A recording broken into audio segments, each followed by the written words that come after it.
Share market சக்ஸஸ்லேருந்து Deepak Ravichandran தான் பேசுகிறேன். LIC நம்பி பணம் போட்டவங்க எல்லாருக்குமே இன்றைக்கி ஒரு ஷாக்கிங்கான டே தான். காரணம் என்னென்னா, நீங்கள் எல்லாரும் நம்பி எல்ஐசியில் பணம் போட்டீங்க. பட் எல்ஐசி அதானி குரூப்பை நம்பி டிசம்பர் 4 அன்னைக்கு 48,000 கோடி இன்வெஸ்ட் பண்ணாங்க. இப்போ என்ன நிலமை அப்படின்னா, அதானிக்கு இன்னைக்கு 10% ஷேர் வேல்யூ குறைஞ்சிது.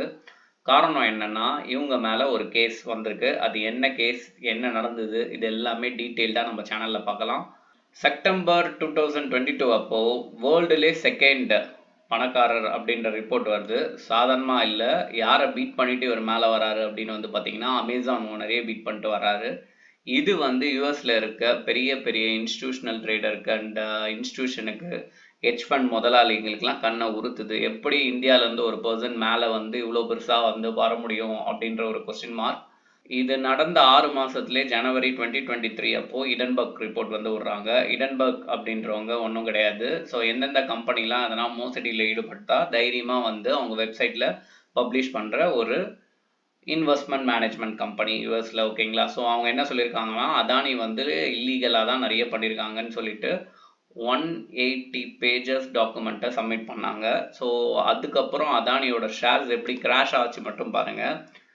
அதானி குரூப்ஸ்க்கு எப்போவுமே சப்போர்ட் யாருன்னு உங்களுக்கு தெரியும். பிரதமர் மோடியாக இருந்தார். ஏன்னா கவர்மெண்ட் அவருக்கு குஜராத்தில் நிறைய ஃபண்டிங் கொடுத்து அதை டெவலப் பண்ணாங்க.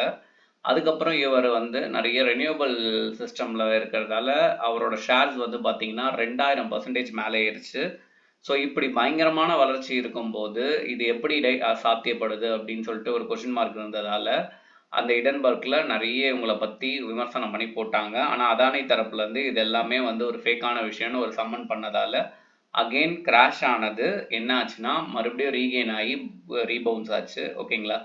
இப்போ மறுபடியும் மார்க்கெட் நல்லா இல்லாத காரணத்தால் மறுபடியும் அவங்க ஸ்டாக் செட்டில் ஆகிடுச்சு. இன்றைக்கி மறுபடியும் அதோட சம்மனை கொடுத்துருக்காங்க. இவங்க கொடுத்த டாக்குமெண்ட்ஸ் எல்லாமே கொஞ்சம் குளறுபடியாக இருக்குது. ஸோ அதுக்கு ரீசனை கேட்டு கொடுத்துருக்காங்க. ஸோ அந்த ரீசனால் மறுபடியும் ஷேர் குறையுது. ஓகேங்களா? இப்போ மறுபடியும் சம்மன் கொடுத்துருக்கிறதால அதானி சைட்லேருந்து விளக்கம் கேட்கப்பட்டிருக்கு. இந்த விளக்கத்தை கரெக்டாக அதானி சைட் கொடுக்கும் பட்சத்தில் மறுபடியும் ஷேர் ப்ரைஸ் ஏறத்துக்கு வாய்ப்புகள் இருக்குது. ஓகேங்களா? ஸோ எப்போவுமே இந்த விஷயங்கள் நடந்துட்டு தான் இருக்குது 3 வருஷமாகவே. ஸோ அதால் மக்கள் பேனிக் ஆக தேவையில்லை. மோஸ்ட்லி இந்த மாதிரி ஒரு கொலாட்ரியல் பெரிய கம்பெனிஸுக்கு இதெல்லாம் ஒரு இஷ்யூஸாக வரதான் செய்யும். பட் ஈவன் தோ இதெல்லாம் சமாளிச்சுட்டு அவங்களோட அசட்ஸை காப்பாற்றிக்க அவங்களுக்கு 1000 வழிகள் தெரியும்.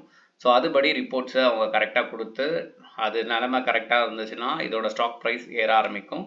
இல்லை இப்போதைக்கு இந்த ஸ்டாக்கை கன்சிடர் பண்ணுறக்கூடாது. இன்வெஸ்டர்ஸ் யாருன்னா இன்வெஸ்ட் பண்ணியிருந்தீங்கன்னா உங்களுக்கு தெரிஞ்ச சிபி ரிஜிஸ்டர் அட்வைசர் கிட்ட கேட்டு இது என்ன பண்ணலாம் அப்படின்னு சொல்லிட்டு ஒரு முடிவு எடுங்க.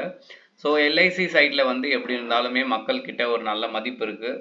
ஸோ அவங்க அதானி மட்டும் இன்வெஸ்ட் பண்ணல, நிறைய இடத்துல இன்வெஸ்ட் பண்ணியிருக்காங்க. பட் மேஜர் பணம் அதானி மேலே இன்வெஸ்ட் பண்ணியிருக்கு. ஸோ இது கரெக்டாக பட்சத்தில் அங்கேயும் பிரச்சனைகள் சால்வ் பண்ணப்படும். ஸோ இதுக்கு காலம்தான் பதில் சொல்லும். ஸோ இந்த மாதிரி நியூஸ் நீங்கள் தெரிஞ்சுக்கணும்னு நினச்சிங்கன்னா நம்ம ஷேர் மார்க்கெட் சேனலை சப்ஸ்கிரைப் பண்ணுங்கள். நன்றி.